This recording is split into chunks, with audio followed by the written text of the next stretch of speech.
All right, let's get right into it. We're going to talk about a tiny pill that you've almost definitely heard of. I mean, it's one of the most prescribed medications on the entire planet, metformin. But have you ever stopped to think about what it's actually doing inside millions of bodies every single day? Well, let's break it down. So, to really get what metformin does, you first have to understand the problem it's built to solve. And that problem, believe it or not, often starts with something pretty delicious. Just picture it for a second. A huge, comforting plate of your favorite pasta. Maybe there was some garlic bread on the side, who knows? It's a meal we've all had, right? But inside your body, that meal kicks off this very specific, very dramatic chain of events. All those yummy carbohydrates, they break down into sugar, or glucose, and just flood right into your bloodstream. And for a moment, your entire internal energy system is totally overloaded. Your blood sugar level just skyrockets. Now, right in the middle of all that internal chaos, imagine this tiny, calm manager just stepping in. It doesn't freak out, it just gets to work, and it's basically saying, hey, relax, I got this. That, in a nutshell, is metformin.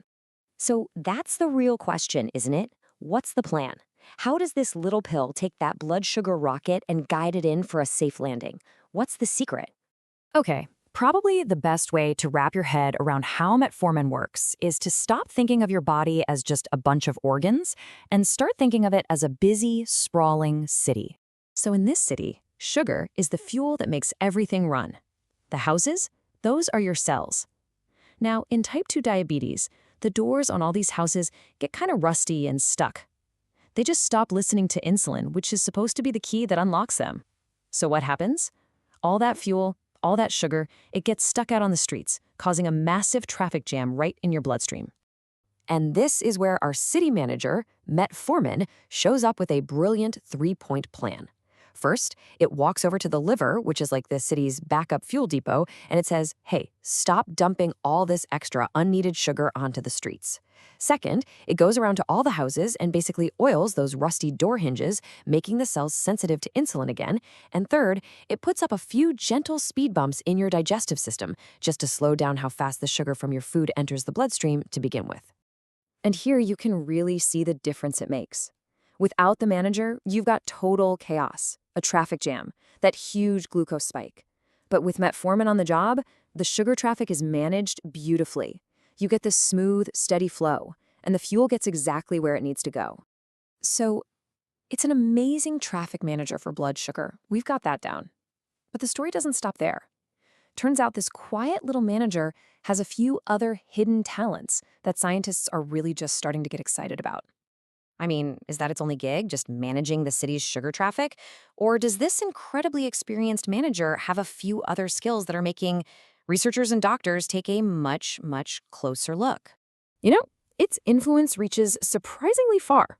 Doctors use it to help stop prediabetes from tipping over into full-blown diabetes. It's also a really important treatment for polycystic ovary syndrome, or PCOS, which is a hormonal condition often tied to that same insulin resistance we were just talking about. And that last point, that's maybe the most fascinating of all. There are serious studies looking into whether metformin's basic effects on our metabolism could actually play a role in healthy aging and maybe even longevity. Of course, for the millions of people who actually take it, this isn't just some cool science concept. It's part of their daily routine, and that, comes with some practical, real-world realities. Let's be real, no medication is without potential side effects, and metformins are, well, they're famously digestive.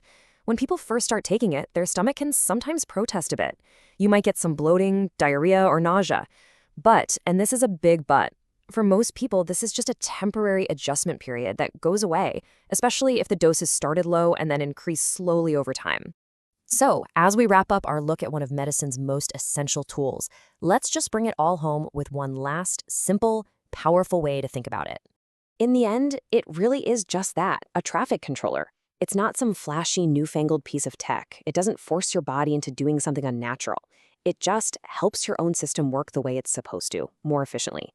It's affordable, it's been studied for decades, and for millions of people, it is the quiet, dependable manager that keeps their city running smoothly, day in and day out.